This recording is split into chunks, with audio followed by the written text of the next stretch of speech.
Hello, all, and welcome back to Larry's Anything Goes. It's Monday, another great week to start off. New opportunities, new beginnings. Let's crush it like you know we can. So, I had a great 3 day weekend. Actually, went to a Fortune Builders by Than Merrill real estate investment course. Awesome. Friday, Saturday, and Sunday. It was a great opportunity to make good use of my time and to learn a lot about the business venture that I'm trying to get into, that I'm trying to essentially get off the ground. And I learned a lot, and I got to meet a lot of people. The networking was just tremendous, and I wouldn't have traded that experience for the world. And I wish I could have had more people that I knew to enjoy that experience with me, but we're not all on the same journey in this life. So hey, we're going to get this video going. So we're going to talk about essentially the things that I learned, that I took away from, and I feel it's going to help me progress in my real estate investment business. Excuse me. So the one main thing I learned was the cost of rents are always going to go up unless the economy in the area specifically just goes back down.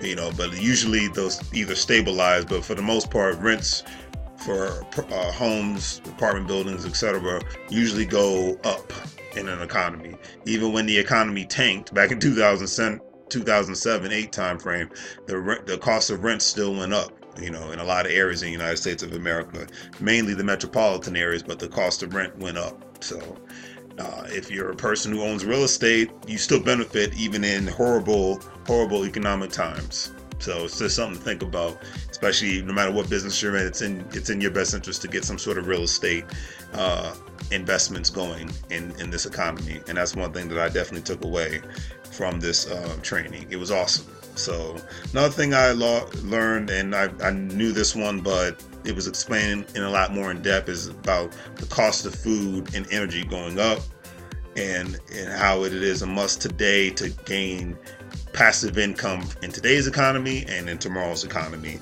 And I couldn't agree with that more, because it doesn't matter, even though it's shown that businesses at this time are giving out bonuses and businesses are giving raises to individuals. The instructor talked about this.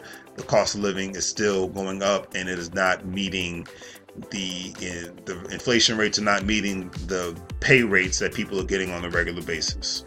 And then the amount of debt that people have, even if they are getting paid a lot, it's still not meeting the demand for people to at least live some sort of a stable life. So I thought that was awesome that he talked about. I'm reading from the list here, so I apologize for not looking directly into the camera.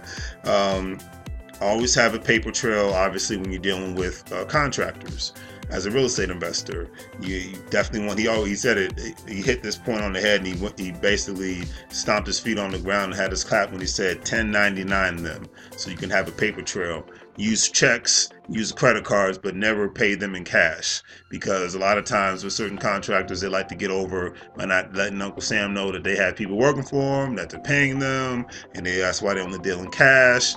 And to keep everybody honest, hey, no matter if you're rich or poor, you're supposed to pay taxes. It just depends on what kind of taxes you're going to pay, one, and two, how much taxes do you have to pay. So you always want to keep everything on the up and up. It's always in your best interest. What was the other thing? So there's no such thing as time management. There is time priority. Love that saying. Why do I love that saying? Because everybody always says I need to have better time management. No, when it comes to the things that you consider a priority, you need to make time for them. Now, whether it's your business, whether it's a skill set you're trying to obtain or hold up and maintain, whether it's your family, everything is a priority, and you have to treat it as such. And if it's not a priority, then you have to eliminate it as such. It's just one of those things. It's just keeping everybody on the up and up. And I couldn't believe in that even more. It's like time management is essential, but what is time management? No, make time for things that are a priority, period. Let's keep it simple on that note. And then another great thing that I learned is, as an entrepreneur, you start out as a CEO, a manager, and a technician. So essentially you have those three different disciplines that keeps your organization afloat. It starts it, keeps it afloat, it takes it to the next level. But obviously, when you get it to your organization to the next level, what do you want to do? You want to fire yourself when it comes to being the technician, and fire yourself when it comes to being the program manager, and you just want to be the CEO. And then depending on the circumstances, you might want to fire yourself as a CEO so you can maybe start another project. It's just, but you have it, you're keeping a shared vested interest as a partner instead of just as a CEO. So you frees your time up for you to do more things. So I couldn't agree with that more, because the instructor harped on this a lot. He said, I've had to fire myself from a few projects because either I've lost interest in it, and that was the whole point of him becoming a successful real estate investor, is that he did not want to live a life of mediocrity, boredom, hating doing things like most people do in today's job market. He wants to enjoy what he does, and he does. So I just thought that was awesome, and I think everybody should implement those policies, those strategies within their organizations, within their life, period. Another great thing is, don't just focus on the exit strategy, focus on the commitment strategy, and I think that is great too. When you're first starting out an organization, any business of any kind, don't just look at the exit. Don't look at it as you're getting married to something. Don't just look for the exit and immediately go into something with a prenuptial agreement, expecting for there to be an immediate exit strategy. It's like, no, you want to be committed to this. If you're going to put time and if you're going to put money into something, you need to be committed. And I couldn't agree with that more. So I just thought that was great. What was the next one? Don't just work 40 years to create a life for others. And that's, everybody's just gotten, a lot of people get very comfortable working to create a life for others. And I'm just like, I couldn't agree with them more. It's like, what are you doing when you're not at work? When you're not putting those 8 to 10 hour days in, or 12-hour days in? What are you doing on your days off? Are you just playing fantasy football? Are you playing video games? You're enriching other people. You're not really enriching yourselves. Now, I know that there's video game competitions where you can make some money off of it, and actually some people make a living off of it. Fantasy football, people make some money off of it, but how is that, the amount of money that you're making from that, is that really going to take you to the next level? Everybody's different, so I'm not going to lump everybody into one category, but there are a bunch of people that just love to do these things because they want to numb their mind and their day from working for somebody that they don't particularly care for, or doing something that they don't particularly care to do 40 to 60 hours a week. So it's something to think about. So what was the next thing we talked about?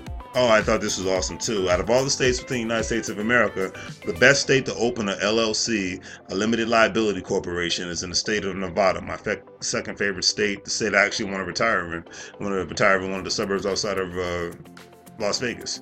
So I thought that was awesome. And the main reason why is because they offer more protections when it comes to people suing you than anybody else. And the short of it is, a lot of instances, even opening up an LLC protects you more, but you obviously can still get sued. You're just not getting sued as an individual, you're getting sued as a company. But the other caveat onto it is, as being an LLC in Nevada, if you lost the case, whether it was your fault or not, you end up losing, because that's what getting sued is all about. It offers you, as an individual, they can only take revenue, but they cannot take your assets. So if your company profits, they can take money from you, but they cannot take the company from you. They can't take the building from you, the house from you, etc., and so forth. So your assets are protected, but your money's not. In other instances, with a lot of other LLCs, your assets and the money is not, none of it is protected. So if you lose in a lawsuit, and they could just take everything from you, everything that you've worked for. So protecting yourself is obviously priority number one, being a business owner. So I thought that was great. Use different LLCs if you're in the real estate business. If you're flipping houses on one LLC and purchasing rental properties on another LLC, it's in your best interest to have them to be separated for those two different things, because it just offers you more protection, because the same rules don't apply when it comes to flipping a house compared to just rental property. So food for thought. And then one of the things that I love the most, that he said that even if the economy crashes, people will always need a place to rent. A lot of people don't think it like that, because he has all of his real estate investments his investments tied into real estate. And he even had a conversation with his now former CPA, certified financial advisor.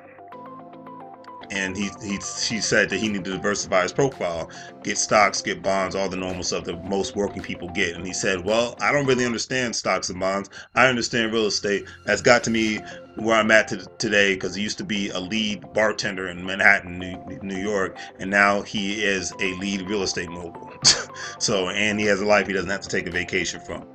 I was like, loved every moment of that. So he explained to her, like, even if the economy crashes, I could lose all my money in the stock market and in bonds, because it's not as stable as the real estate market. He said, even if during the housing market crashes, people still have to pay me rent. People still gonna need places to rent. And even if it's at a point where the economy, where the banks aren't lending, giving loans out so people can buy houses, they still have to have a place to live. So people like him that own properties, they still benefit from the economy crashing. And it's just one thing. It's like I said, think about it like that, because a lot of people just don't. It made me think outside of the box. And that's why I love going to these kind of events, because whether it's in dealing with real estate, whether it's dealing with technology, whether it's dealing with the jobs of tomorrow, I think it's very interesting thinking outside of the box, because that's what it's going to require for not only people to survive, but to progress and succeed to various different levels in their lives. Because the old way of thinking is just null and void, in a sense. Not all of it, but some of it is null and void. And we all have to apply new principles when it comes to succeeding in this life. So I thought that was great. And then he talked about the different aspects of the new tax laws. And you got to ask yourself a question: do you want to be a victor, or do you want to be a victim? And every day when you wake up in life, I say to myself, I want to be a victor. I don't want to be a victim. So if you want to benefit from the tax laws, read the basics of the tax laws, start a business on any level, partner up with people, and make something happen so that you can be a beneficiary of the tax law and not a victim of the tax law. Because he said this one great thing, and I thought it was awesome. He said, our economy goes like a wave, like this: Democrats, Republicans, Democrats, Republicans. I thought it was awesome when he said, I made a good living when Barack Obama was in office. I'm making a good living when Donald Trump's in office. Don't worry about who is in the White House. Worry about what's happening in your house. You know, there's nothing wrong with trying to hold people accountable, because politicians are politicians. But if you allow somebody being in a specific position to ruin your day and to ruin your life, then you got to ask yourself the question, what are you doing with your life? And I couldn't agree with them more. I'm not worried about the president of today. I'm not worried about the president of tomorrow, the Congress of today, the Congress of tomorrow. I'm worried about my Congress and how I'm going to be the president of my company or companies, and how I'm going to take them to the next level. And that was one of the best things that I think he harped on at the end of the 3-day training event. And if anybody has a chance, please check it out. And not only that did I learn various things about real estate, but I have an opportunity to actually get coaches and mentors to help take my business to the next level. And it's very pricey, but I think at the end it's worth it, because I think I can't afford to not do these things. And I think none of us can really afford to not do these things, because you get into so much debt over stupid materialistic things, over college degrees, where most of them nowadays have just become irrelevant. And that's why so many companies are having a hard time finding people with the right technical skill, not college degrees, to hire. And it's just, I learned a lot. And I think if you guys have a chance, check out FortuneBuilders. It was great. They're in Merrill. The headquarters is in San Diego, California, one of my favorite cities out there. And I think you should check it out. And the main thing I took away from this training is you have to be around the right people. Obviously, you can't do it all on your own. You can always be a student. You're not just going to be a teacher. And I'm a forever student when it comes to learning everything in life. And I love it, because that makes life that much more exciting. And if you're really trying to do something, you have to surround yourself with the right people. You got to go to the right seminars. You got to hit up the right training sessions. You got to be on YouTube. But you just can't just sit in the bed, look on your cell phone, and dream, because your dream will never become a reality if you're not putting any action into it. And life is too short for any of us to not put our heart and soul, blood, sweat, and tears into our dreams, because life can be so much better when you are trying to obtain a life that you don't have to take a vacation from. And that was another thing before I end this video off. He said one thing, and I quote, the main reason why the travel industry is booming so much is because 70 to 80% of Americans hate their lives. They can make a great living, but they hate their freaking lives, and they're traveling just so they can escape. Not so they can relax, just so they can escape, so they can numb themselves from the lifestyles that they can't stand. And if you find yourself in that position, you're making somebody else richer every time you go out of the country and you go to another state. If you find yourself doing this 5 to 6 times a year like I used to, then you got to say, what am I doing? How do I change this? Etc. and so forth. But if you're doing it while having a business, then it's a whole different story, because the majority of that is tax deductible, and that's a beautiful thing. So something to think about. If you guys get a chance, it was about $197. Let's call it even $200. Say this 3-day training, and it was one of the best investments I ever made. If you guys like the video, please give it a thumbs up, and have a great day, and have a great week. All right, take care.